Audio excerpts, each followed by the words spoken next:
राम राम मंडळी, जय खानदेश. मॅगी आणि पास्ता तुम्ही वेगवेगळं बनवशील खायला असतील, पण कधी पास्ता मॅगी बनवशील खायला का? फक्त एकदा ही रेसिपी ट्राय करा.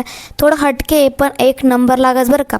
तर ही रेसिपी बनवण्यासाठी ना सगळ्यात अगोदर ना कढईमध्ये पाणी टाका ना, त्यामध्ये तेल आणि मीठ टाका ना, आणि पाणीला छान उकळी येऊन ना त्यानं मॅगी टाके द्या ना. जी मॅगी तुमच्याकडे अवेलेबल असेल ती तुम्ही मॅगी यूज करू शकतास.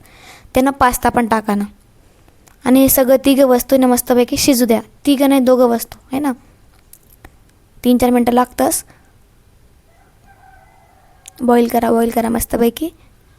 ते मस्त शिजवायले शिजवाई घेते. नंतर ना एक चाळणीमध्ये त्याला कढी लेवा ना, त्यामध्ये थंड पाणी टाका ना. थंड म्हणजे फ्रीजमधलं नाही बरं का, नॉर्मल वॉटर. सगळं पाणी त्यानं निंथरून द्यावा ना. पाणी खाली निघे मस्त. सगळं त्यामध्ये तेल टाका आणि मिक्स करा, जेणेकरून मॅगी मस्तपैकी मोकळी राहील. आता हे सगळं साईडला ठेवा. त्यानंतर गॅस चालू करीशीन, कढई ठेवा त्यावर. त्यामध्ये थोडं तेल टाका ना. त्यानंतर बारीक चिरीशीन कांदा,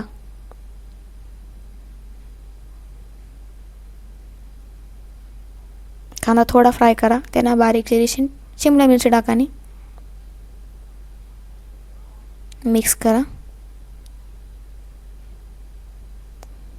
पत्ताकोबी टाकेले मस्तपैकी लांब चिरीशीन मिक्स करा. सगळं पत्ताकोबी मस्त नरम होऊ द्या, कच्चे नाही राहू द्या. आणि हे सगळं छान शिजीशीन वैगे ना, त्यांना ना चटणी टाकानी, हळद टाकानी, धना पावडर टाका, चिली फ्लेक्स राहत असते टाका. त्यानंतर मॅगी मसाला मिक्स करा. सगळं हे सगळं कोरडं वेगळं तर म्हणून थोडं वरतून तेल टाका आणि छान सगळे मसाला फ्राय करा तेलमा. हे सगळं फ्राय करीशीन वैगे ना, त्यानंतर मस्तपैकी सगळं मॅगी जे आपण बॉईल करेल ते सगळं टाक्या द्या आणि सगळं मिक्स करा मस्तपैकी. त्यानंतर स्वादानुसार मीठ आणि वरनं जो मॅगी मसाला असा 5 रुपयावाला तो टाके द्या ना. सगळा मिक्स करा. वरतून कोथिंबीर टाकानी. पास्ता मॅगी रेडी आहे.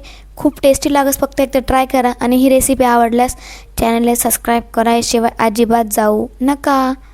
आणखीन इझी रेसिपी शेअर करत राहू. कसली रेसिपी हवी असेल तर नक्की कमेंट करा. अशा सोप्या रेसिपीसाठी चॅनलला सबस्क्राईब करूशिवाय जाऊ नका. लाईक शेअर सबस्क्राईब कमेंट नक्की करा. इथलं इझी रेसिपी शेअर करा तरी तुम्ही सबस्क्राईब करूशी जाता नाही. त्या फक्त सबस्क्राईब लाईक नक्की करा.